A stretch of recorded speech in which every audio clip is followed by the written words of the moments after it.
Akkineni fans కి good news వచ్చిందనే చెప్పాలి. రీసెంట్ గా వచ్చిన న్యూస్ ప్రకారం నాగార్జున తీయబోయే సినిమాలో సమంత కూడా యాక్ట్ చేయబోతుందట.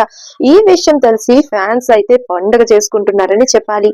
ఇక ఈ వార్తలో నిజమేంతో తెలుసుకోవాలంటే వీడియో ఎండ్ వరకు చూసాయండి. ఈ విషయానికి వస్తే టాలీవుడ్ కింగ్ నాగార్జున తన కెరియర్ లోనే మోస్ట్ స్పెషల్ అయిన 100వ సినిమాతో సెన్సేషన్ క్రియేట్ చేయబోతున్నారని చెప్పాలి. రీసెంట్ గా వచ్చిన వార్తల ప్రకారం కింగ్ చేయబోయే సినిమాలో సమంత కూడా యాక్ట్ చేయబోతుందంట. అంతేకాకుండా ఈ సినిమాలో సీనియర్ నటి టాబు, అనుష్క శెట్టి, అక్కినేని వారసులైన నాగ చైతన్య, అఖిల్ కూడా ఇద్దరు ఉండబోతున్నారంట. వీరితో పాటు సమంత కూడా యాక్ట్ చేయడం అంటే అందరూ ఆశ్చర్యపోతున్నారు. అయితే కింగ్ 100 మూవీ తమిళ డైరెక్టర్ కార్తికాయన్తో తెరకెక్కించబోతున్నారు.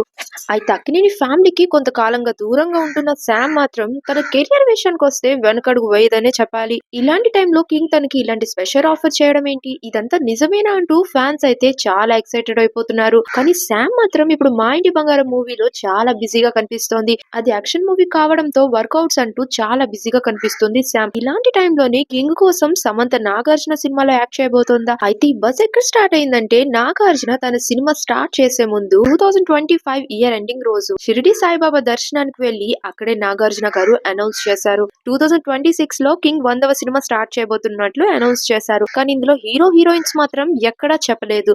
ఇవన్నీ రూమర్స్ గానే వినిపిస్తున్నాయి. కానీ ఈ రూమర్స్ పై ఇటు శామ్ గానీ అటు నాగార్జున గానీ ఎవ్వరూ రియాక్ట్ అవ్వట్లేదు. ఇక ఈ విషయంపై వాళ్ళు రియాక్ట్ అయ్యే వరకు మనం వెయిట్ చేయాల్సి ఉంది. మరిన్ని అప్డేట్స్ కోసం మా ఛానల్ ని సబ్స్క్రైబ్ చేయండి. పక్కనే ఉన్న బెల్ ఐకాన్ ని కూడా క్లిక్ చేసేయండి. ఇక అక్కినేని ఫ్యామిలీతో సమంత కనిపించడం అంటే బాక్స్ ఆఫీస్ వద్ద తుఫానే వస్తుందని చెప్పాలి. ఇక మీ అభిప్రాయం ఏంటి? సమంత అక్కినేని ఫ్యామిలీతో కలిసి కనిపించడం అంటే మీ ఒపీనియన్ ఏంటో కామెంట్స్ లో తప్పకుండా చెప్పేయండి.